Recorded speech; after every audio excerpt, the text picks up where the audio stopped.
पूज्य बाबूजी महाराज द्वारा दिया गया एक अभ्यासी के पत्र का जवाब है जो बहुत महत्वपूर्ण है। शुरू करते हैं।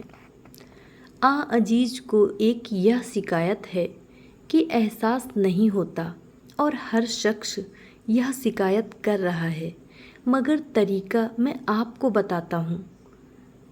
पैदाइशी दार्शनिक बहुत कम होते हैं।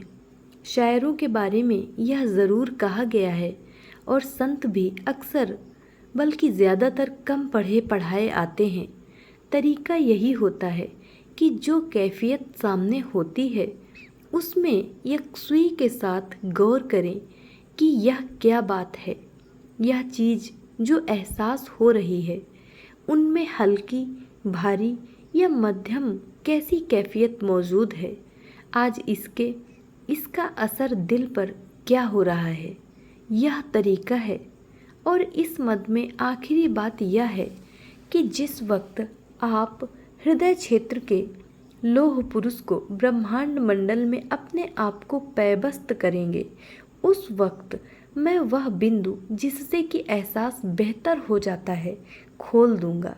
यह बिंदु ब्रह्मांड मंडल की सैर में ही है। पिंड देश में होता तो मैं अभी तक खोल दिया होता। अब मान लीजिए अगर मैं आपकी तैराकी ब्रह्मांड मंडल में शुरू करा दूं तो मैं इतनी जल्दी नहीं चाहता। हृदय क्षेत्र में खूब ठहर कर अभ्यास करना चाहिए। मैंने अजीज से अक्सर कहा है कि धौंस में आकर पिंड के कुल मकामात पर रोशनी एकदम से फैलती है। ब्रह्मांड मंडल के लिए मैं ऐसा करना नहीं चाहता। आप पिंड को साफ करें, वृत्तियों को काबू में लाने की खुद कोशिश कीजिए। मजबूरी में जो चाहे सो करा ले, यह और बात है।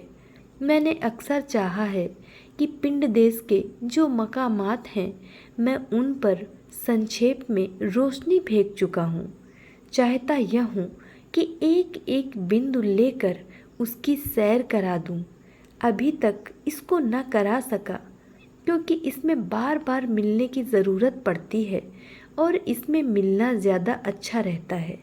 गाय बाना यह किया जा सकता है, मगर वहाँ पर जब कोई शख्स किसी तरीके से न मिल सके।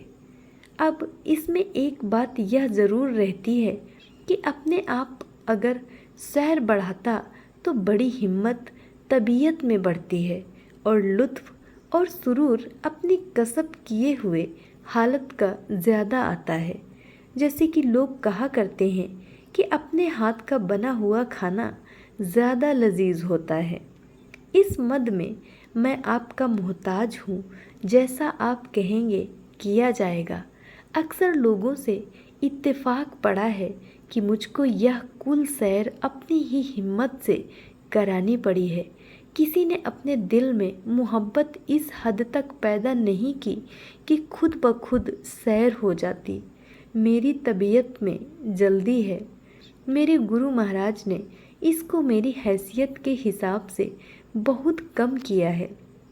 जब कोई शख्स अपनी हिम्मत से आगे नहीं बढ़ता तो मुझे मजबूरन जल्दी करनी पड़ती है। इसके यह मायने नहीं है कि लोग मुझको इस बात पर छोड़ दें और खुद मेहनत व हिम्मत ना करें। यह इस मद के खिलाफ होगा। ईश्वर उनकी मदद करता है जो अपनी मदद खुद करते हैं। मैंने अक्सर इजहार किया है और मुमकिन है कि कहीं लिखा हो कि हकीकी बातें ख्याली तौर पर तकलीफ़दायक हों। मेरी समझ में ख्याल निकलते ही यह समझ लिया जाए कि यह मेरा ख्याल है तो यह बात अभ्यासी के लिए बड़ी मुफीद रहेगी। मगर समझ में नहीं आता कि लोग इस पर अमल कर रहे हैं या नहीं। कितनी आसान बात मैंने बतलाई है और तुम्हारा रास्ता ही दर हकीकत सहज मार्ग है। यह तय है कि पढ़े लिखे और शोषण कानून पेशा लोग ऐसा काम न करेंगे जिसका नतीजा जेल या कारागार हो, बल्कि ज़रूरत कितनी ही मजबूर करे मगर ऐसे फेल में वह कभी दाखिल न होंगे। तो ताजुब है कि आप लोग अमूमन सब जो पढ़े लिखे तबके के हैं ऐसी बातें क्यों अमल में लाएं कि जिसका नतीजा अखलाकन और रूहानियत के लिहाज से खिलाफ हो और वह सज़ा व जजा के पाने वाले हों। वह ऐसी सज़ा अपने मालिक की तरफ से हो जहाँ झूठा काम कुछ काम नहीं देता।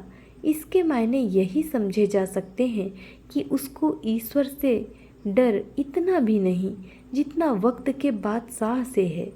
मैं यह चाहता हूँ कि हर बात डायरी की शक्ल में मेरे पास आती रहे, मगर कोई शख्स सिवाय इक्का दुक्का के नहीं करता। मतलब यह है कि अगर डायरी की शक्ल में मेरे पास हर मामलात आ जाए तो इसी लिहाज से मैं रुजू होता रहूं। इसमें मैं रूहानी कैफियत ही नहीं चाहता बल्कि अच्छाई बुराई सब चाहता हूँ, और यह चीज़ मेरे पास रहेगी, राज रहेगी। मैंने अपने गुरु महाराज को अच्छाई बुराई सब लिख देता हूँ। यह ख़त गालिबन दीगर भाइयों के लिए भी फ़ायदेमंद हो, इसलिए अगर आप मुनासिब ख्याल करें तो उनको भी दिखा दीजिएगा।